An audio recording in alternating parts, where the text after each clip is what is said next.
On July 28, 2021, my father walked into the emergency room with COVID-19. For weeks, my family and I sat by as we watched the standard of procedure bring him closer and closer to death. And even when we were told there was no other options, all of our requests for any alternative treatments were continuously denied. You know what? The standard of care, he should have been vaccinated as well. Well, that's what you guys heard Carl to tell us too. We'll leave it at that. We're doing the best we can. I assure you. I just think we would deny treatment when we're begging you to try this on our father. I understand. But do you really? I do. I feel like I might start publishing this information to my platform. Despite being shot down repeatedly by the hospital, I was able to connect with several experts around the world who encouraged me to keep fighting for the treatments that our government is suppressing. After weeks of nonstop research, I gained access to the real-time meta-analysis on the drug ivermectin, which now includes 81 studies, 61 of them peer-reviewed, and 33 randomized controlled trials. The drug is FDA approved and has been used safely in humans for decades around the world. In 2015, it won the Nobel Prize. It is cheap and widely available, and it has far more science behind it than any other drug we are using to treat COVID. Yet for some reason, the FDA is blocking the hospitals from filling prescriptions, and the mainstream media is misleading people into thinking it's not safe for humans. When I first learned this, I couldn't believe it myself either. How could there be a drug with so much science behind it and I'm being told there's no other options? So I looked up the email format for a hospital employee and sent the studies to all of my dad's doctors. I also printed them out and brought them in person and demanded my dad the right to try. On August 13th, he became the first person that they ever treated with ivermectin. He received 12 milligrams a day for 5 days, and within 2 weeks he was on the road to the miraculous recovery that we all witnessed. Yet for some reason, when the family in the room next door was begging to try, they were told they weren't allowed because the FDA put a ban on it September 2nd. We are 2 years into this pandemic. Why is the government still forcing dangerous treatments like remdesivir and banning the safe and effective ones? Not only are they banning them, but any doctor or scientist who speaks about them is being censored and deplatformed. Our medical professionals who are risking their lives to save us are being forced to watch patients die while there's a safe and effective treatment in the pharmacy right downstairs.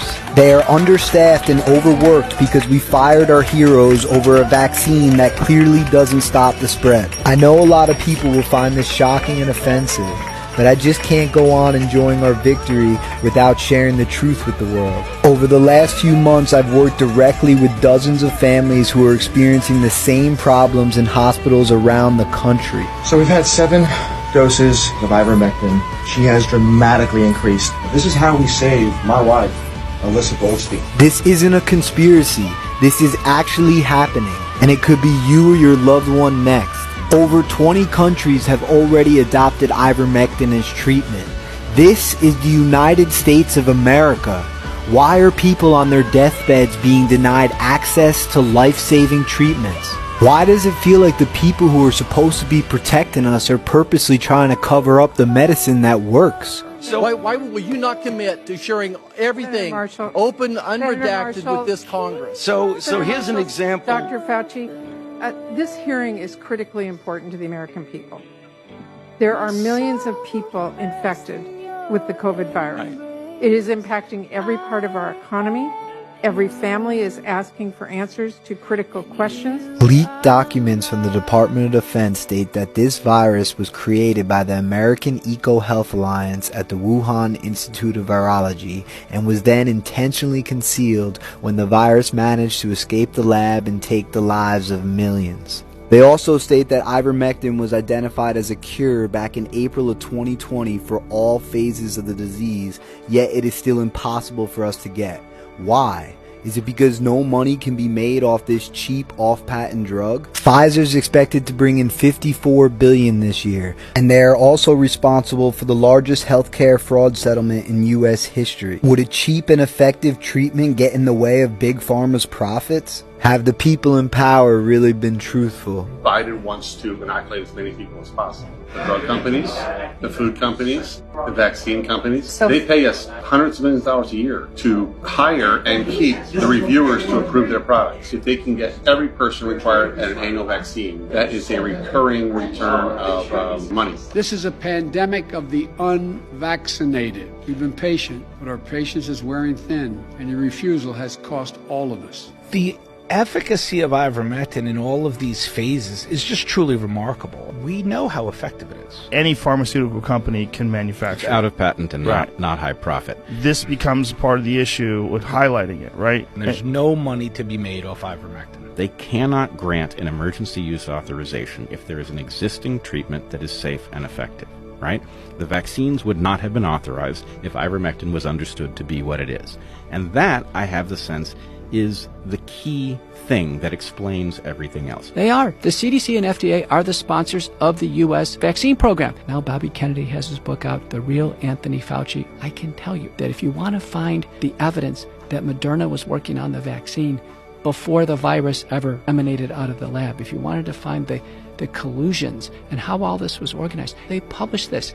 It says it's going to be a coronavirus. It's going to come over here to the United States. It's going to shut down cities and frighten people. There's going to be confusion regarding a drug, hydroxychloroquine or ivermectin. And we're going to utilize all that in order to railroad the population into mass vaccination. It's laid out in the Johns Hopkins SPARS pandemic training seminar. It's just hard to imagine being a person denying treatment and then to cast this judgment on them. Why weren't you vaccinated? We're not going to treat you. You know what? The standard of care, he should have been vaccinated as well. I mean, but this is what's happening to a lot of patients. That's what's happened to 800,000 Americans. And so this is why you believe that at least 50% of those deaths could have been prevented. That was in November of 2020 under sworn testimony. Maybe it's 90% now if we got what you got. The facts are clear. The NIH did fund gain-of-function research in Wuhan despite your protestations. Viruses not found in nature were created, and yes, they gained in infectivity. Will you today finally take some responsibility for funding gain-of-function research in Wuhan? I disagree with so many of the things that you've said. History will figure that out on its own. My family and I are forever grateful that God spared our father's life. We're grateful for the community who came through when we needed them most, for all the healthcare heroes and people fighting on the front lines, for the doctors who risked their careers to go off protocol, and for everyone out there who's used their platform to help spread the truth. If it wasn't for you guys, my family would have never had the courage to fight like we did. My heart goes out to everyone who suffered from this virus, and to all the families whose loved ones never made it home. For everyone fighting for their life right now, I pray that this video reaches your family, and that you guys find the strength to never give up. Something is terribly wrong with what's going on in the world right now, and I hope you all can feel it. Scary patterns from the past appear to be repeating. I want to be very clear. This is not about freedom or personal choice. And the places these paths lead to are never safe for anyone. 3 people have escaped from the Howard Springs COVID quarantine facility. Another barrage before dawn. It also gives Canadian banks the ability to freeze bank accounts without a warrant of anyone participating in this road blockade. I know this video has the potential to divide,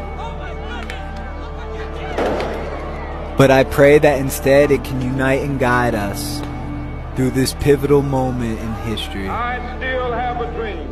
It's all they ever talk about. Politicians and the media always pushing the things that separate us, things that make us different. That's the way the ruling class operates in any society. They divide the rest of the people. They keep the lower and the middle classes fighting with each other so that they, the rich, can run off with all the fucking money. Fairly simple thing. Fairly simple thing. Happens to work.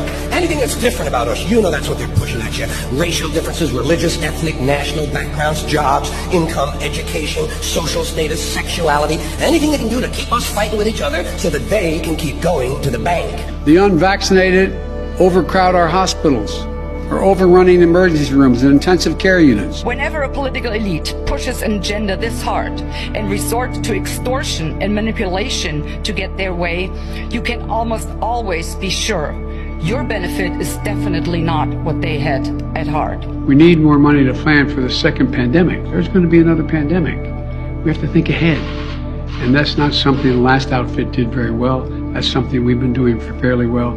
That's why we need the money. There are people who are dying and who will die who didn't have to. What more do you need to see?